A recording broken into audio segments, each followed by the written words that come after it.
Now on to our first session, and it is a session in which our Chief Economist, Daniel Knapp, will do a deep dive into connected TV. Over to you, Daniel. Thank you very much, David, for the introduction.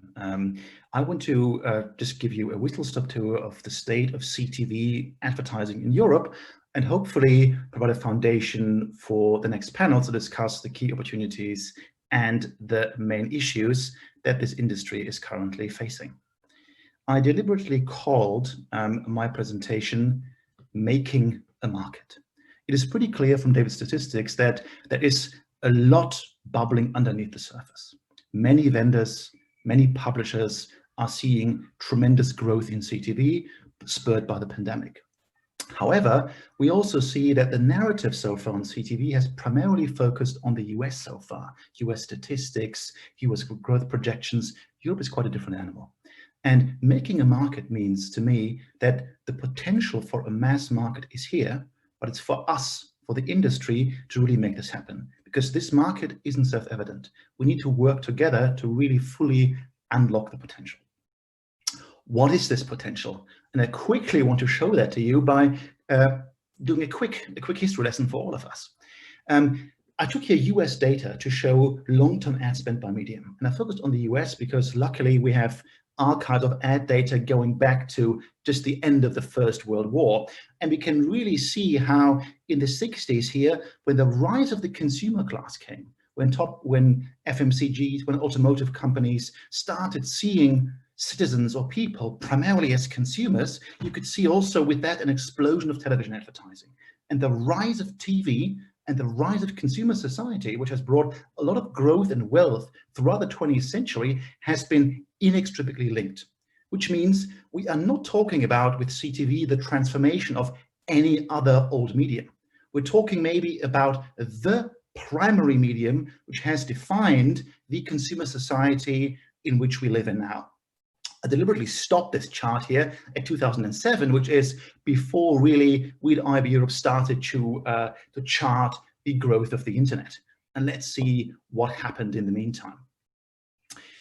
The television landscape that has fueled this consumer society has radically changed in recent years. I don't have to tell you that.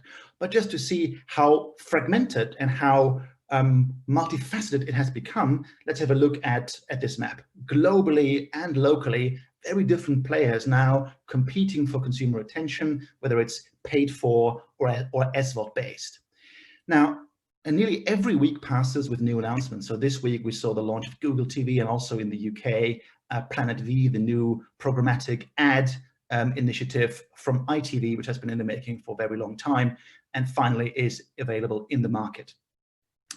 All of this growth is backed up by really a change in the rise of connected devices. The first wave of video was really carrying video away from the living room to the laptops and then to the mobile handsets.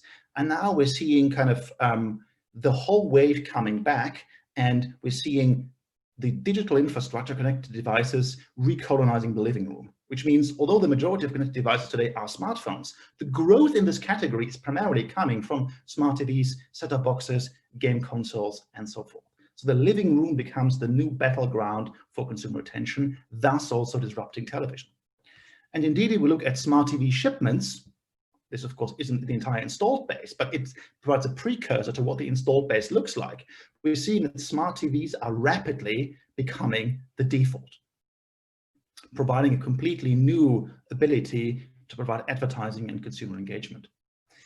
All of this has also fueled by the pandemic. So we've seen a clear inflection point in a structural shift to digital access to premium content. This is pay TV and SVOD, but it's a telltale to what is going to happen in the free-to-air world as well. We're seeing with globally, not just in the US, we're seeing for the first time OTT subscriptions overtaking pay TV. And this will continue throughout the forecast period, spurred by now with the pandemic, no sports events available anymore, which was the main anchor for the SVOD, for the pay TV experience. Fantastic new propositions, for instance, Disney Plus in its kind of first month acquired more subscribers than Now TV in its entire lifetime, and so forth. And we're also seeing that this cord cutting, which used to be confined to the US for a very long time, isn't a states-only phenomenon anymore, but it's now taking place across the world. They were really changing in the lived experience of consumers what television and access to premium content looks like. Similarly, if we look at the real impact of COVID-19 on the ad market, it's more than just doom and gloom, and of course a decline in the overall ad market in 2020. But again, if you look at this data, it's an inflection point to the structural shift to digital, as we will not see traditional media recover, just as happened in the 2009 recession. And that, of course, provides a very fertile ground to combine the world of television and the world of digital for a high-impact consumer ad experience. Indeed, many have said that we are living in a new normal and that consumption trends are changing. But actually, if we look at the linear TV consumption, we can see here data from Magna that globally the surge in linear TV consumption was fairly short-lived. Consumers reverted back to old ways of doing things or reverted to new screens, where we see consumption holding up much stronger, as David has already alluded to. And the pandemic has really fueled CTV consumption. We're seeing that in the US primarily. We look at Trade Desk, we're seeing that reflected in robust revenues. And we're seeing lots of charts from different vendors, different industry providers that at least indicatively show that also in Europe, the trend is on the rise. If you look at ad impressions delivered, etc. Now, all charts here have to be taken with a grain of salt, because I think there's a tendency of using this e-marketer style lower left to upper right charts, and we have to work together as an industry to really decipher what do these charts mean and create a robust empirical foundation for growth. Now, all of this means there's a significant opportunity for CTV advertising, all these trends coming together. If we look at the market in 2024, the overall AVOD revenue, desktop, mobile, and CTV, which is smart TV, which is set-top boxes and games consoles, we see it will have around 1/3 of the total opportunity. If we remove China, which is a bit of a special market, and if we remove Facebook and YouTube to move kind of in the classic environment, we can see that actually it's going to be nearly half of it all. And what's driving this is, of course, consumers are now used to a no-cord experience. We're seeing an acceleration also outside of the US. Consumers, as unemployment is rising, we're also seeing cord shaving, which means taking that over-the-top experience and applying it now to an ad-funded world. We have the loss of the sports events as the anchor subscription points, which I mentioned already, explosion of the streaming hours. We have audiences that were hard to reach but are suddenly reconsolidated in front of the big screen. I think massive thing also, no third-party cookies. So there is a lot of development in the industry that doesn't need to focus on these very tricky questions. And also brands are really rethinking how they're doing marketing post-pandemic. Challenges as well, fragmentation. Consumers are used to ad-free experience. Some demographics will be harder to reach. And of course, with everything in digital, everything's going to be more complex. To navigate this opportunity, I think we need very clear definitions. And IAB Europe recently put out a guide to connected TV, which already puts a stake in the ground. And I really encourage all vendors, all market participants to develop a joint language, a lingua franca, so that we can describe the CTV opportunity. It doesn't help if everyone uses their own language and their own definitions of what CTV actually is. We need buyers to know what's going on, we need sellers to know what's going on, and only then can we build the appropriate propositions and infrastructures. All of this has, of course, also meant that there's a race to win this opportunity, and we have many more industry participants now vying for this massive television advertising opportunity, from device manufacturers to content aggregators, incumbents, and other new upstarts.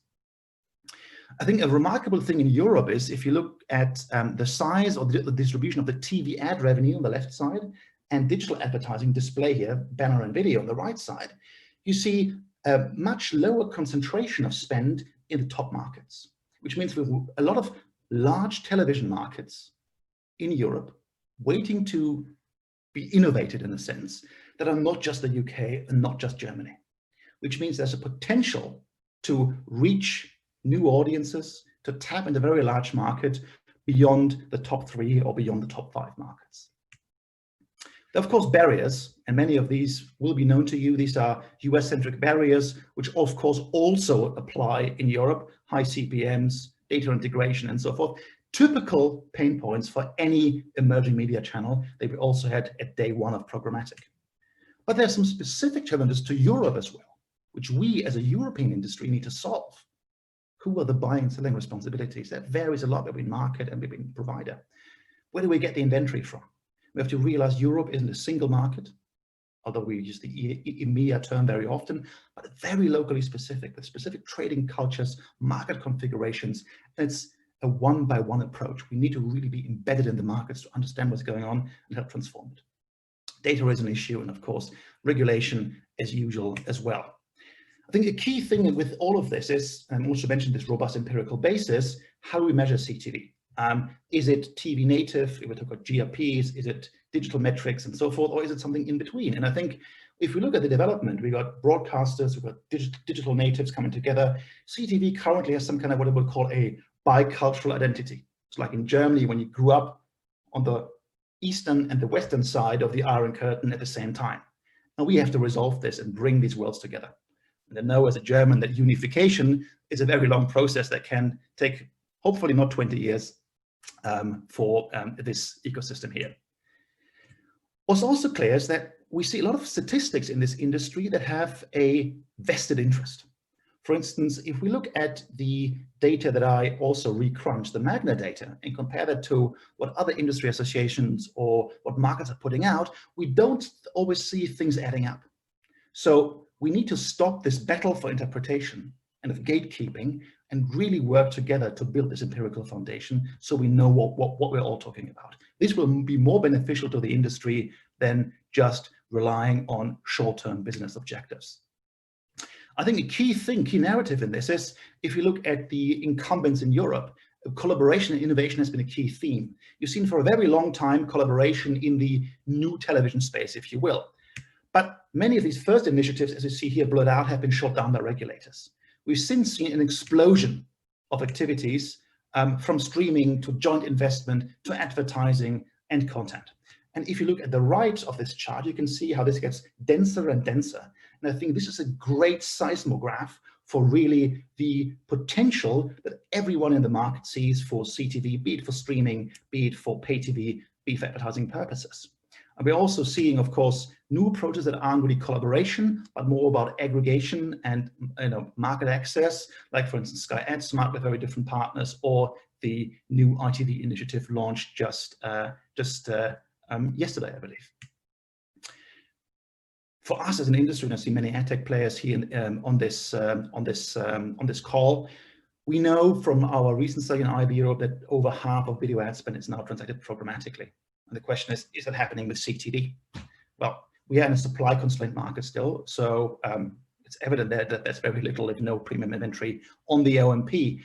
But with the size of the market, what's happening? We don't really have the data yet, but we do have attitudes. And we have some survey data that says that the programmatic opportunity hasn't really been realized yet in CTV. It still needs to be developed across the board. But there's a consensus on its long-term potential. It just needs to be activated. If we look at the different players here, we see in the typical hot topics that CTV ranks first as the major industry growth driver for programmatic across the entire value chain. But it's still unclear when this potential will materialize in a significant way. Next year, in 3 years, or in 5 years. We as an industry can really shape and accelerate this. Because I see this survey here not really as a reflection of what's going on, but rather as a mandate to the industry, a mandate to all of us to make it happen. So let's conclude. I think we have a perfect storm in 2020 that creates a massive accelerant for a long-term structural change of the TV ad opportunity, with CTV as the major winner. We need to look at a specific narrative for Europe, not just the US. But there's good news because of the specific local market structure. I don't really see what's some concern in the display landscape, a winner-takes-all approach. But there's space for everyone. We need to have a robust empirical basis for data, market size, and so forth, and don't rely on marketing statistics, and then collaborate to make this opportunity happen and to make this market. Thank you. Thank you very much, Daniel. That was a fascinating look into the details of connected TV. And I really like you calling out collaboration there, because it is critical for success, especially in our industry.